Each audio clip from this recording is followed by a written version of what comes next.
ملګرو دا نننۍ ویډیو ډیره اهمه ضروري ویډیو ده، دا خامخا وګورئ او دا د مسجدونو مدرسو سره چې کومه چانده کیږي د هغې په باره کې ده. دا سیټ د تاسو ښکاري چې ډیره بې انتها چانده او روپۍ جمع شوي دي. دا د کومې مدرسې او کوم مسجد ته جمع شوي دي او چېرته جمع شوي دي دغه ټول معلومات در سره اخره کې شریک کوم او ډیرې اهمې خبرې د دې متعلق در سره کول غواړم. اول دغه ویډیو وګورئ چې دا کم ترتیب سره دا چانده جمع شوې ده او بیا کم ترتیب سره رسیږي روانه ده. دغه ویډیو کلیپ وګورئ. دا ګورئ ماشاءالله په اول ځل به تاسو داسې چانده او داسې روپۍ ګورئ. ما خو فسټ ټایم وکته.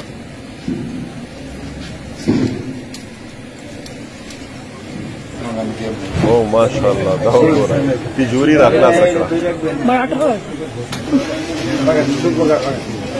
او موټ کې ډکې بالکل.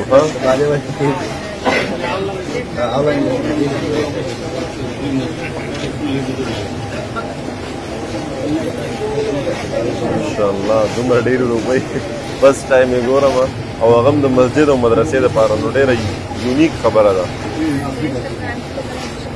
دا بوجۍ د پیسو نه ډکې دي. ښه ګورئ ګوډوډ ډي پیو لیکلو اوس یې روانې کړي دي او دا د کوم ځای مسجد دی دا سره زه شریک کوم. دا درته زه اخره کې وایم. دا ماشاءالله بوجۍ ګورئ دا ټولې ډکې دي. او زیړول شروع کړه. ښه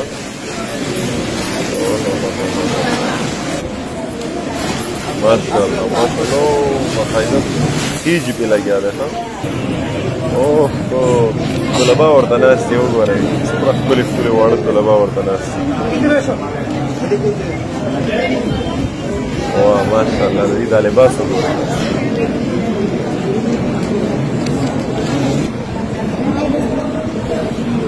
ماشاءالله ماشاءالله دا اوس شماري ښه ترتیب ورته ورکوي د پیسو.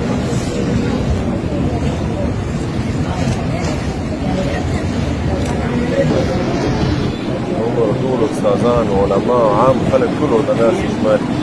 دی شمارل خو بلا ګران کار دی.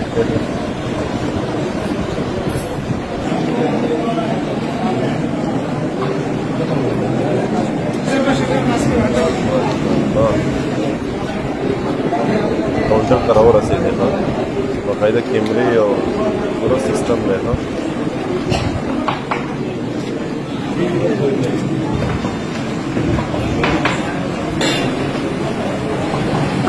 ګورئ ورته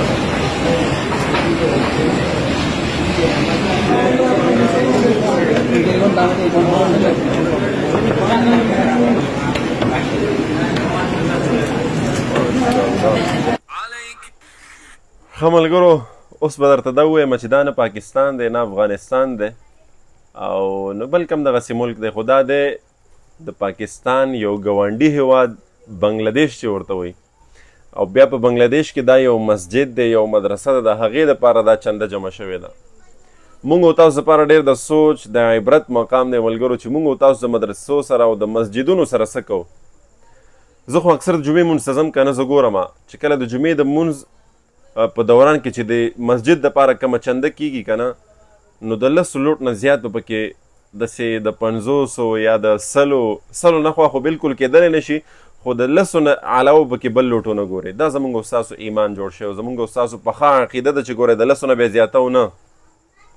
او د جمعې په ورځ لکه خفه کېږو به نه که نه، جمعې په ورځ چې کله موږ او تاسو کپړې چینج کړو نو د 10 لوټ بټو کې وګورو هغه ول نه داسې یو سایډ ته کېږدو جیب کې چې د جمعې مونځ ته به ځم هلته به چندې والا راځي نو هغه ته به د 10 لوټ زه خامخا اچوم.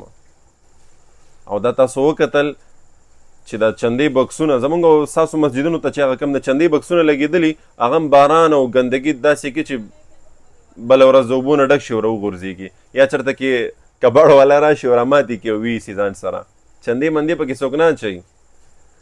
چنده بکس خو پرېږده چې هغه کم ګرځېږي او اعلان ورته کوي چې د مسجد دپاره چنده وکړئ هغې ته څوک نه اچوي. نو او دا تاسو وکتل چې د بنګلادیش د یو مسجد دپاره څنګه چنده شوې وه چې په موټو موټو باندې راډکوله او په هغه بوجیو کې اچوله او د شمار دپاره یې څومره خلک ناست وو، د شمار دپاره یې بې شمېره خلک ناست وو. ملګرو دا ګوره د ګپ خبرې نه دي، دا ډېره سنجیده معامله ده چې زموږ ستاسو د علماو سره د مدرسو سره دا کومه رویه ده که نه دا ډېره ګوره د افسوس او د خفګان مقام دی موږ تاسو دپاره. همدغه مدرسې دي، همدغه مسجدونه دي چې زمونږ ستاسو عوامو په چندو باندې روان دي. مسجدونو سره او د مدرسو سره خو فنډینګ نه کوي، نو ورته حکومت تنخواګانې ورکوي یا نور ورته د کم ځای نه راځي. نو همدغه ستاسو زمونږ تعاون دی، دغه لږ لږ چې په دې باندې دا دومره نظام الله روان کړی دی. ګوره مونږ تاسو خپلې پیسې استعمالو، خپل ځای په ځای باندې مونږ تاسو پیسې لګو، چېرته د کار په ځای او چېرته بېکار او فضول خرچیانې دا هر څه کوو، خو د مسجد دپاره او مدرسې دپاره چې د چندې خبر راشي بیا زمونږ ستاسو ملا ماتوي، بیا زمونږ ستاسو جیب خالي، بیا زمونږ ستاسو په اکاونټ کې بیلنس چې دی ختم شي. نو دا مدرسه او دغه مسجد دی چې ستا پیسه ګورې قیمتي کوي، دا یاد وساته. او که کله تا نه مسجد او مدرسه چنده غواړي نو ته په مسجد او مدرسه باندې احسان نشي کولی، دا یاد وساته. مدرسه او مسجد په تا باندې احسان کوي چې ستا نه ستا پیسه په داسې ځای باندې لګوي چې هغه د الله په اکاونټ کې جمع کیږي او د قیامت په ورځ درته بیا د هغې بدله الله جل شانه درکوي. نو لحاظه د مدرسو سره د مسجدونو سره خپل خاص تعاون کوئ او د مسجدونو او مدرسو خیال ساتئ. دغه ستاسو په چندو تعاون سره دا روانې دي.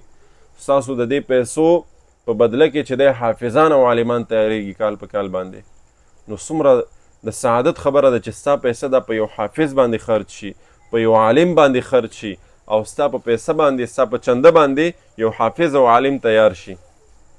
اب ټول عمر قرآن وی، حدیث به وی، د دین زده کړې کړي نورو ته به یې رسئ، په دې ثواب کې به ورسره ته شریک یې. نو لحاظه دغه ویډیو در سره شیر کړئ او د جمعې په ورځ دغه د لسو لوډ چې کوم تاسو یو روایت ځان ته جوړ کړی دی دغه مکمل تبدیل کړئ او خیر دی لږ پکې اخلاص کوئ. یو جمعه پکې د 100 لوټ اچوه، بله جمعه پکې د 200، بله جمعه پکې د 300، 500. څومره چې ته اخلاص کې د دې بدله به درته الله درکوي. دا زما دا خبره ځان سره لیکلې واخله. څومره چې د مسجد او مدرسې سره اخلاص کولو دومره به الله د هغې بدله درکوي. ځکه قرآن کې الله جل شانه فرمایي چې تاسو یوه نیکي کوئ د هغې بدله زه تاسو ته یو په لسه باندې درکومه. نو د الله ډېر ښه نظام دی او الله ډېر ښه بدله ورکوونکی ذات دی. نو خپل خوا کې مسجدونه چې دي، مدرسې دي، بالخصوص د دې سره برپور تعاون کوئ او مکمل اخلاص ورسره کوئ. انشاءالله العظیم الله جل شانه به بدلې درکوي. الله دې د عمل کولو توفیق را نصیب کړي. السلام علیکم ورحمة الله وبرکاته.